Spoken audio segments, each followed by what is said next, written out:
Hi అండి. అమ్మ ప్రేమ. అందరూ ఎలాగున్నారు? బాగున్నారా? నేనైతే చాలా చాలా అయితే బాగున్నానండి. మీరందరూ బాగున్నారని అయితే మనసారా అయితే కోరుకుంటున్నాను. ఇక్కడైతే జెయింట్ వీల్లు, రంగు రత్నాలు, జంపింగ్స్ అవన్నీ అయితే రెడీ చేస్తున్నారు. ఎందుకైతే వీడియోలో అయితే చెబుతానండి. ఇక్కడ అత్తయ్య వాళ్ళు అయితే నైట్ అయితే వచ్చారు. మరుసటి రోజు అయితే బట్టలు అయితే మేడ పైన వాష్ అయితే చేశారండి. ఒక ట్రాక్టరు, జేసీబీ బండి ఉందని చెప్పాను కదా. జేసీబీ బండి ఫైనాన్స్ ప్రకారంగా అయితే మేము తీసుకున్నాము. ట్రాక్టర్ అయితే పనికైతే తీసుకెళ్లారండి.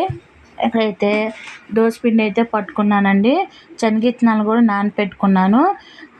నాకు ఎంతైతే అవసరమో దోసపిండి అయితే అంత బయట అయితే పెట్టుకొని మిగిలింది అయితే ఫ్రిడ్జ్లో అయితే పెట్టుకున్నాను. అత్తయ్య వాళ్ళు వస్తూ అయితే ఆడించిన కారం అయితే తీసుకొచ్చారండి. ఇంకా వంటల్లోకి అవసరం కదా, ఇంకా ఈ బాక్సులోకి అయితే నింపుకుంటున్నాను కారం అయితే. మిగిలింది అయితే ఫ్రిడ్జ్లో పెట్టుకుంటాను. ఆడించినప్పుడు ఏ విధంగా అయితే కలర్గా ఫ్రెష్గా ఉంటుందో ఫ్రిడ్జ్లో పెట్టుకుంటే అదే విధంగా అయిపోయేంత వరకు అయితే అదే విధంగా కలర్గా ఫ్రెష్గా ఉంటుంది. ఇంకా పాలు అయితే తీసుకొచ్చారండి కేంద్రం కాడి నుంచి అయితే. ఎందుకంటే లీటర్ అయితే తీసుకొచ్చారు. ఇంకా పాలను తీసుకొని ఒక గ్యాస్ మీద పెట్టాను. ఇంకొక కుక్కర్లో ఏమో శనగిత్తనాలను అయితే ఉడికిస్తున్నానండి. ఇక్కడ గుంట పొంగనాలను అయితే వేస్తున్నాను. గుంట పొంగనాలకు కావాల్సినవి పచ్చిమిర్చి, పిండి, ఉల్లిపాయ, కరివేపాకు, జీలకర్ర అయితే తీసుకున్నాను. ఎందుకంటే ఈ విధంగా అయితే గుంట పొంగనాలను అయితే వేసేసాను. శనగిత్తనాలు అయితే ఉడికిపోయాయండి. అవి తీసేసి పక్కన పెట్టి మరలా రెండో పొయ్యి మీద అయితే పాలను అయితే కాస్తున్నానండి. ఇక్కడైతే గుంట పొంగనాలు అయితే ఈ విధంగా అయితే వచ్చాయి. చాలా టేస్ట్గా అయితే వచ్చాయి. మధ్యాహ్నం లంచ్లోకి అయితే చింతతొక్కు, దోసకాయతో పచ్చడి అండి. బాగుంటుంది. ఒకసారి అయితే ట్రై చేయండి. 2 దోసకాయలు చిన్న చిన్నవి, పెద్ద నిమ్మకాయ సేదంతా, 3 చింతకాయ పచ్చడి, మీకు కారానికి సరిపడా పచ్చిమిర్చిని అయితే ఆయిల్ వేసుకొని వేయించుకోండి. శనగిత్తనాలను అయితే నేను ఒక గుప్పెడు తీసుకొని అయితే వేయించిన అయితే పక్కన పెట్టుకున్నాను. శనగిత్తనాలను అయితే ముందుగా రోట్లో అయితే దంచుకోవాలండి. అవి దంచుకున్న తర్వాత పచ్చిమిర్చిని కూడా వేసుకొని అవి కూడా దంచుకోవాలి. ఆ తర్వాత పెద్ద నిమ్మకాయ సైజ్ అంతా చింతకాయ పచ్చడి తీసుకున్నాం కదా, ఆ మూడింటిని కూడా కలిపి మరలా దంచుకోవాలండి. దోసకాయని అయితే మనం ముక్కలుగా కట్ చేసుకున్నాం కదా, అవి కూడా ఒకదాని తర్వాత ఒకటి వేసుకుంటూ దంచుకుంటూ ఉండాలి. ఇవి కచ్చాబెచ్చగా దంచుకోండి. అప్పుడే ఈ పచ్చడి అనేది చాలా టేస్టీగా, చాలా రుచిగా వస్తుంది. ఈ దోసకాయ ముక్కలు వేసిన తర్వాత వాటర్ అయితే వేయమాకండి. మనము చేని తడుపుకుంటే వాటర్ వస్తాయి చూడండి, అన్ని వాటరే వేసుకోండి. వాటర్ ఎక్కువైతే పచ్చడి అనేది రుచి ఉండదు.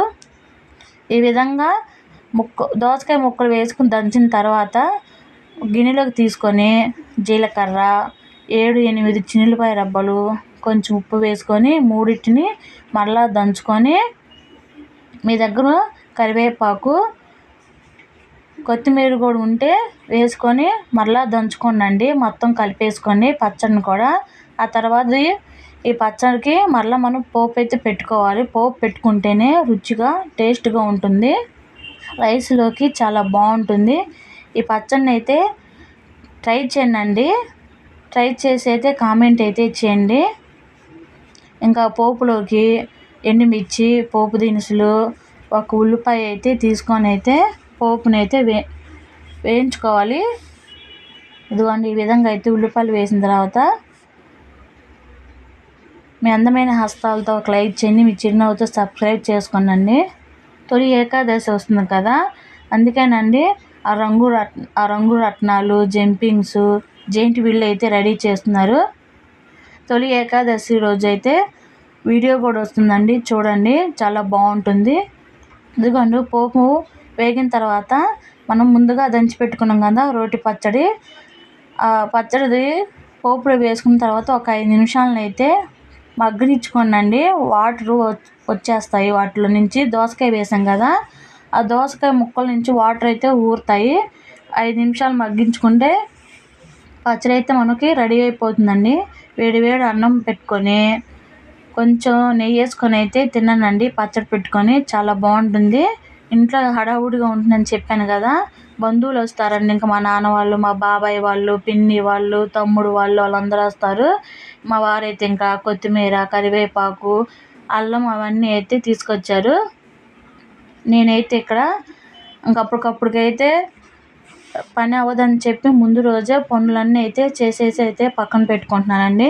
వీటిలో ఉన్న గట్టి పీసులు అవన్నీ అయితే కొత్తిమీరలో, పుదీనా ఆకులు, పాడైపోయిన ఆకులు ఉంటాయి కదా, అవన్నీ అయితే తీసేస్తున్నాను. అల్లం కూడా ఫ్రెష్గా శుభ్రం చేసుకొని అయితే అల్లం వెల్లుల్లి పేస్ట్ అయితే పట్టుకోవాలి. ఇక్కడైతే భోజనం అయితే మధ్యాహ్నం అందరం కూర్చొని అయితే భోజనం అయితే చేస్తున్నామండి.